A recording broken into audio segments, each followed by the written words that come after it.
Welcome to Boosting Website Traffic. This section, Developing Content. When we talk about content marketing and giving away free content to people in order to entice them to become customers, somebody will always say, but we're giving away our work. Are we giving away the farm? And the answer is no, we are not. There's a certain amount of free exchange that has become a principle of the internet that we need to embrace and use to our own advantage.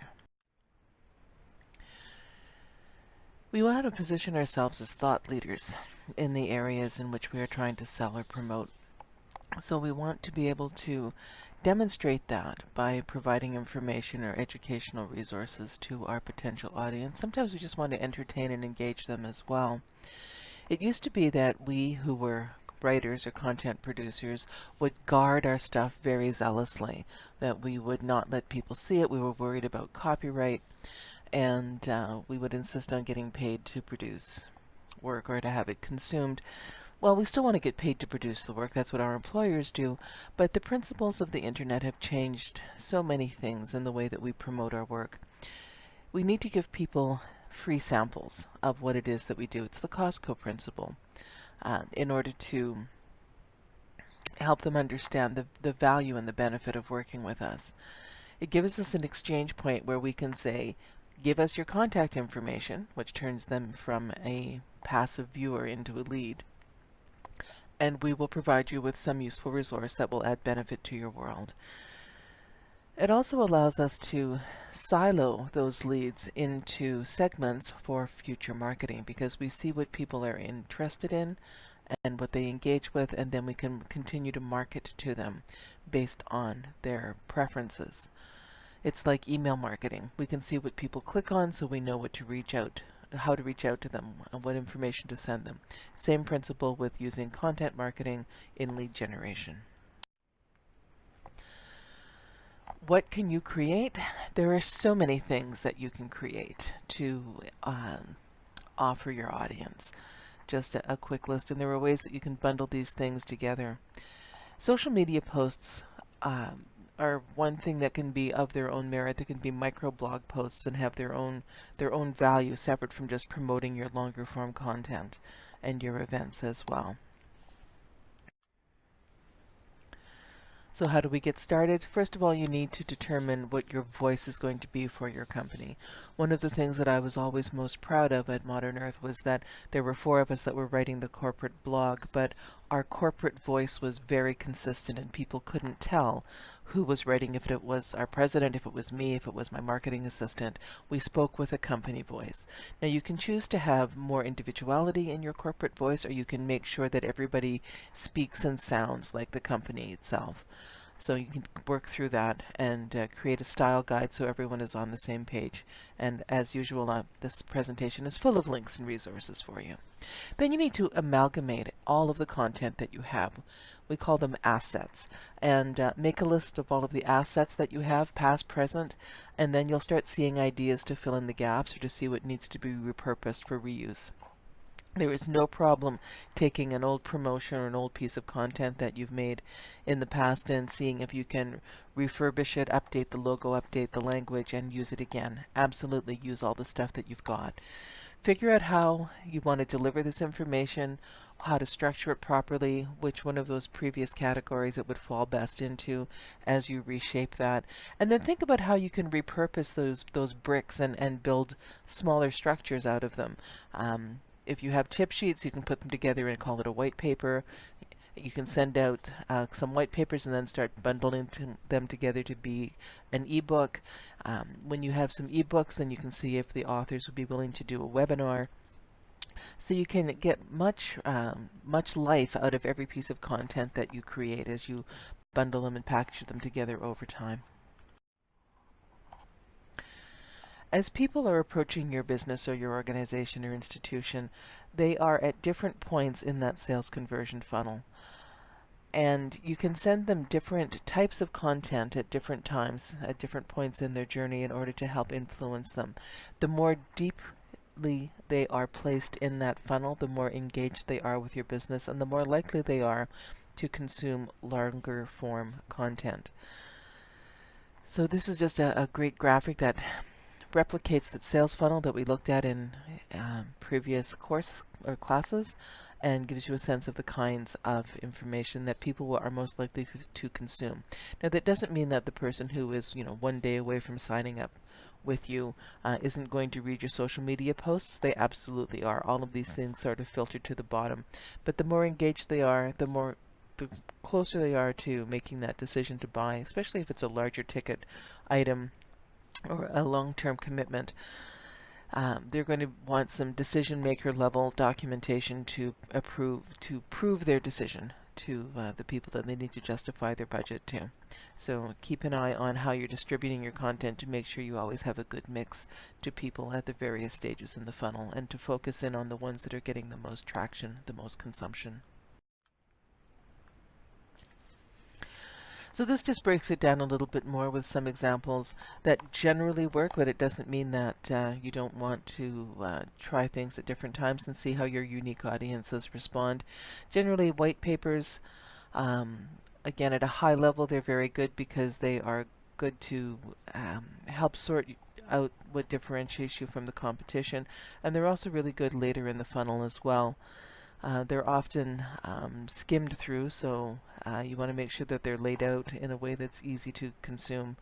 Webinars, depending on the depth of the material, are useful at any point in the funnel. Case studies are great once people have become familiar with you. They want to see exactly what features and benefits you have in terms of how it relates to other people in their vertical of business.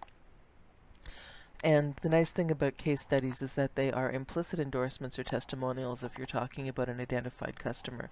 You need to make sure, of course, that you have their permission to use their name, their logo, their quotes, or whatever.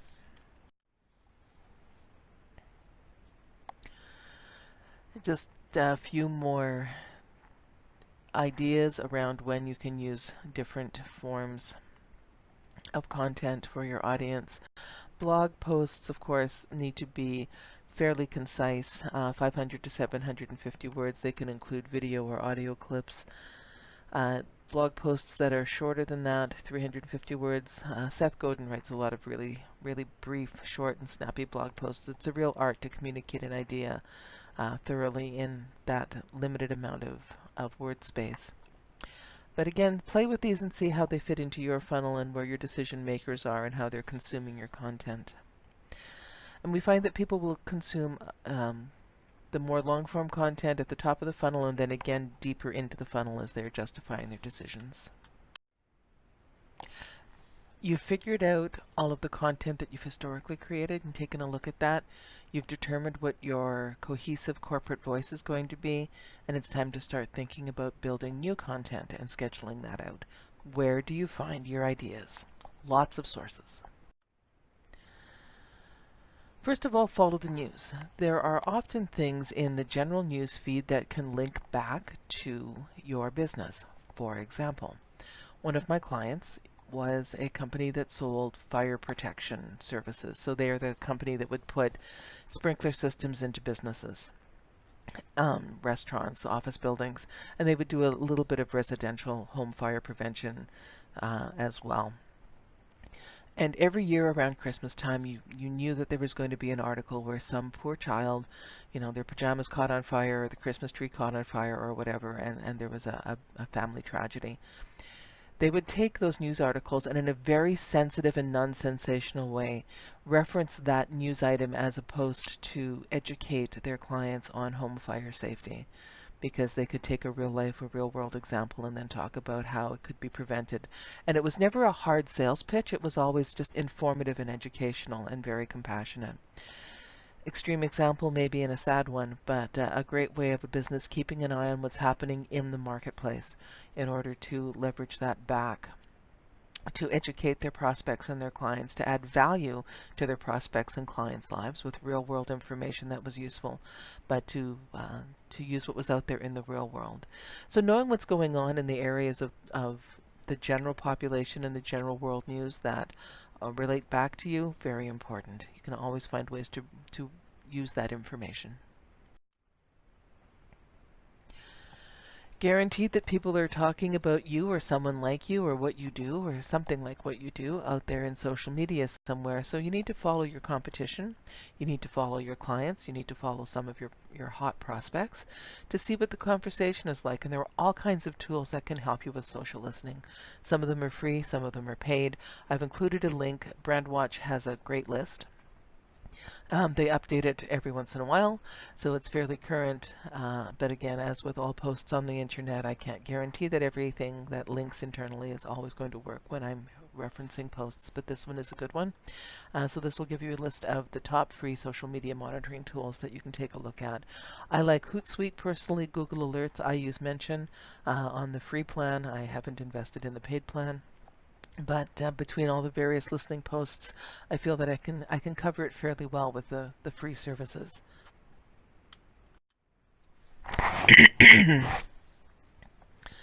Excuse me. You can survey your existing customers using a free survey tool like SurveyMonkey or Typeform and get some information about your specific audience. And then with a little bit of finessing and writing, you can turn that into a research report. So you can use your real world experience with your client base to take a position on an issue, on a practice, on a behavior, on the 10 things people love about Learn conferences, or the 5 reasons people take You Got Class courses, or whatever.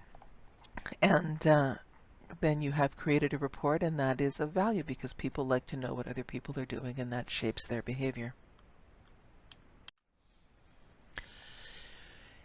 Easy to do listicles, best of, or top lists of things. Getting that from your social listening, from all of your past content, from feedback, and being able to put together best practices, resources, or whatever. Always a very popular type of post.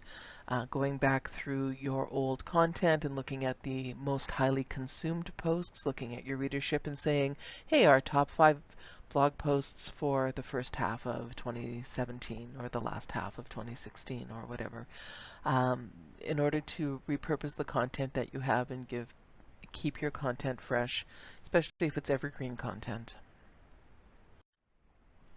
Evergreen content. There will be some pieces of your content that you can repurpose almost on an annual basis. It might need a little bit of tweaking or updating in terms of graphic style or a bit of language tweaking. But there are things that people need to hear all the time, every time. The post on fire prevention at Christmas time, that's a perennial topic, and they always find unfortunately, a fresh angle on that every year. But you can address these universal problems or offer inspiration or hope or comment on the social condition that happens, seasonally. 10 things I learned from baseball that I can apply to my business at the beginning of the baseball season or whatever.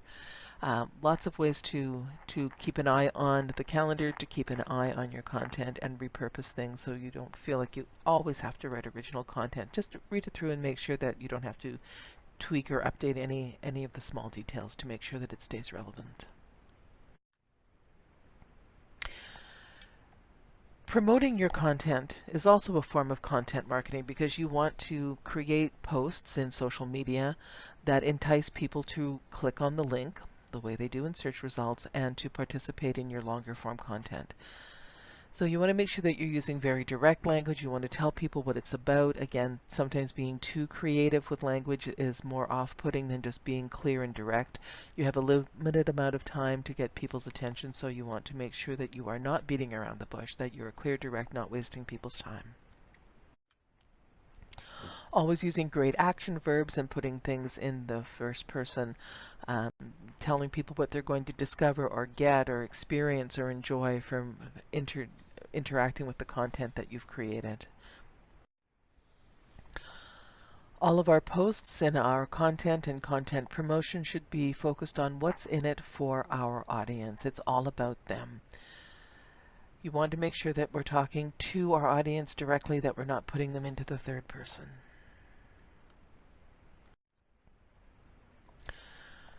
One of the basic principles of selling is stressing features and benefits. Excuse me. telling them what they're going to get from their event, from their webinar, that they'll find out things that they'll take away, great tips, best practices, making sure that they know what they're going to get for their time investment, whether it's a half-hour webinar or a 5-minute blog post. It is so easy to write too much. So edit, edit, edit. Cut it back. Write long and then go back and edit it. And take out the unnecessary words and get right to the point. People only really read and comprehend about 20% of what they see online. They skim through things.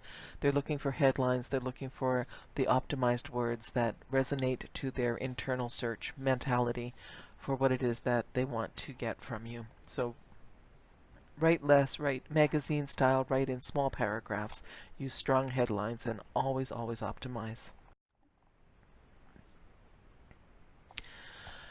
As we create content, whether it's content that promotes longer form content or the content itself, keep in mind how people are going to consume that. Your headlines, your subject lines, the way your paragraphs are constructed. These are all going to end up on the web and actually be web pages, so you need to spend as much time and thought optimizing them as you do when you're creating your web page content.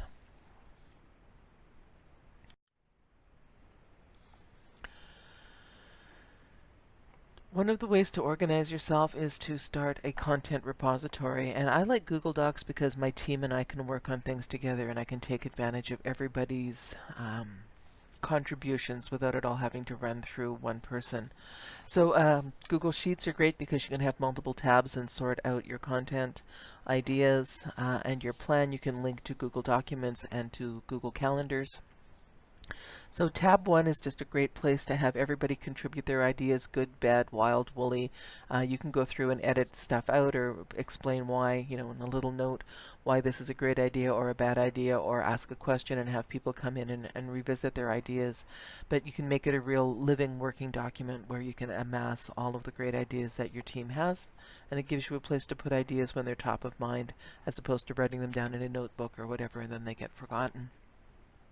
And especially if you're reading blog posts, if you can train yourself and then encourage your staff that when you run into something on the internet where you go, that would be a great idea for a blog post, or that would be a great idea for a white paper, write it down, capture it, capture the link, put it in. The one thing I like about Google Docs is that you can access them on your phone, your tablet, your laptop, anywhere you have an internet connection. So capture those links so you always know where you're going back to as well. Tab 2, that's your domain as the editor-in-chief, where you're going to take the approved ideas and start fleshing them out and getting a little more information, doing some research. It can be an assignment board where you start assigning that out to various staff. So that's your working table for all of your content. And then the third tab can be your editorial calendar, which is basically the when, what, and where, which platform things are going to go to.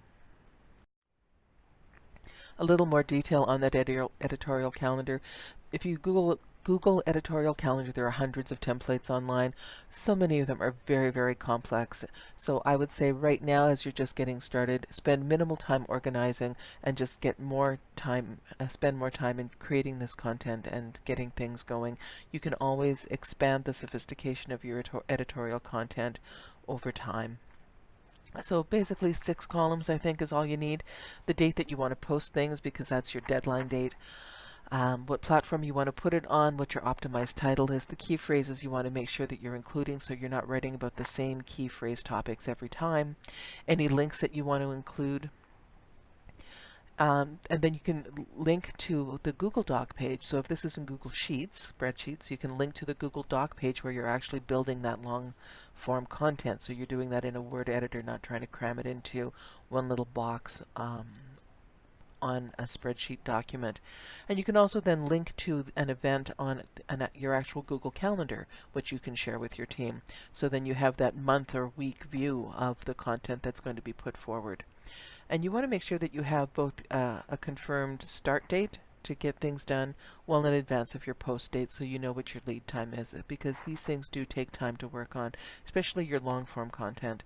Social media posts, you can just say when they're due. Those are much more manageable. But the minute you start getting into blog posts and especially white papers or ebooks, you need to make sure that you're giving yourself lead time to hit your due date, and everybody knows what that time frame is. So this is a pretty simple, basic editorial content, a 3-tab Google spreadsheet, links to Google Docs where you're actually working on your content, and then linking back to your Google Calendar for that bird's eye view of when your content is being delivered. One of the things you need to do is add in all of your fixed milestones, your special events, your registration dates, your holidays, the days your business is closed, your promotional dates. If you have seasonal stuff that's going on in your business or in your organization, you want to make sure that you've got those marked out so you know what your lead time is around those days when people might not be at work or when you need to get that content. That's very time sensitive when it's delivered. If you have conferences or whatever going on that you need to support with content, webinars especially, you have to have enough lead time. So get those fixed dates, those triggers on your calendar and into your spreadsheet so you know what you have to work towards. Again, another nice thing about Google Sheets is that you can sort the different columns so you can move the data around as you organize yourself.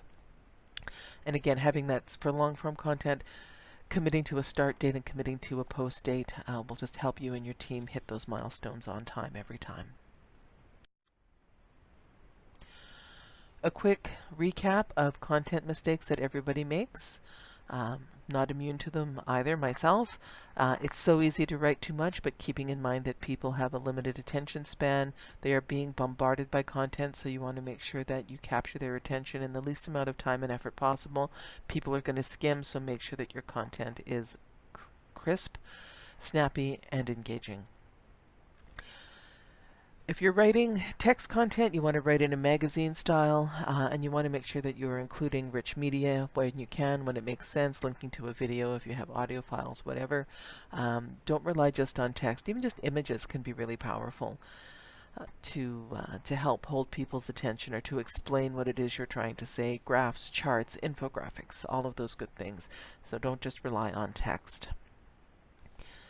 A big mistake when we're writing about the same kinds of things all the time is we start writing essentially for ourselves or to ourselves, and we forget that our external reader may not be as familiar with the language of our business or our institution or our sector or our vertical.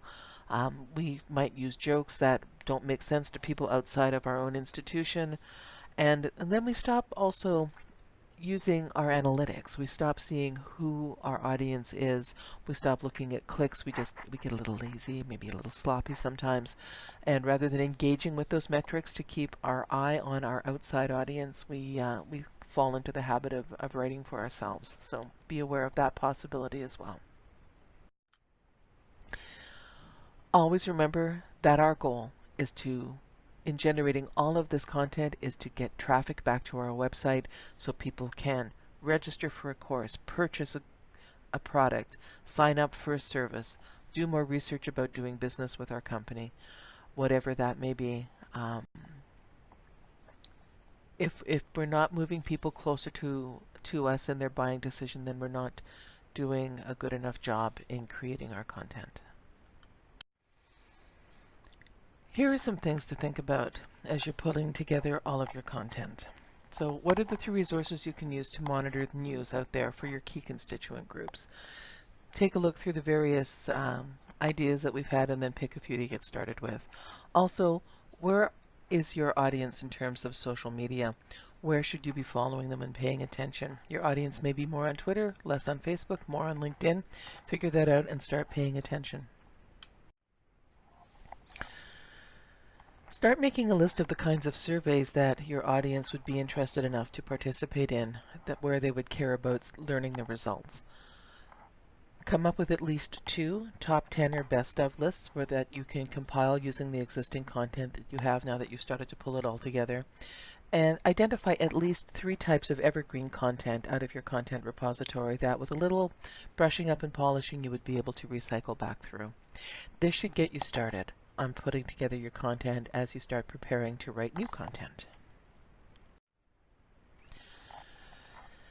I love getting experts into a room or getting experts onto my screens and figuring out who believes what. So my question when I was doing some research was, what are the best channels for content delivery? And I found two experts that I respect greatly, and I love how they agree and disagree.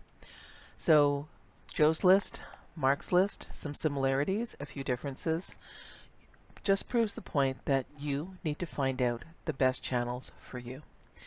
These are great as a place to start. Some of them will work better for you than others, but don't take anybody's word, even mine, on what a best practice is until you've tried it, tested it, and proven it to be true or proven it to be false. Once again, your audience, your products, your services, your competitors, your location, your timing, your resources, all are unique to you. There's lots of really great advice out there on the internet, but it's very broad for a general audience. You need to take the best ideas, figure them out for yourself, make your plan, work your plan, and then see what the results are empirically, not based on feeling, based on your analytics, based on your numbers, to see what's working for you. Here's a section of some resources that I hope you will access. The content questionnaire, it's a very soft skills, kind of human, heartfelt kind of set of questions that make you think about how people are going to interact and feel when they're interacting with your content. It's a very good piece to run through because we want to make sure that we're always speaking to the human level. I liked this article on what makes content go viral because it really analyzed the things that are common to highly successful content and what gets shared widely on the internet, so you can pick up possibly a few tips from that.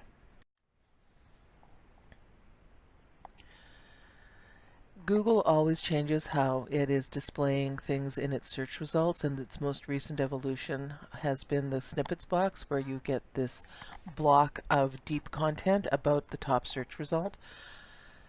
So it's a kind of the place where your content needs an advanced optimization. So just to make you aware of some of the things that you can do to improve your chances. The bigger you are, of course, the better chance you have, but you might as well be informed on what it takes and see what you can implement.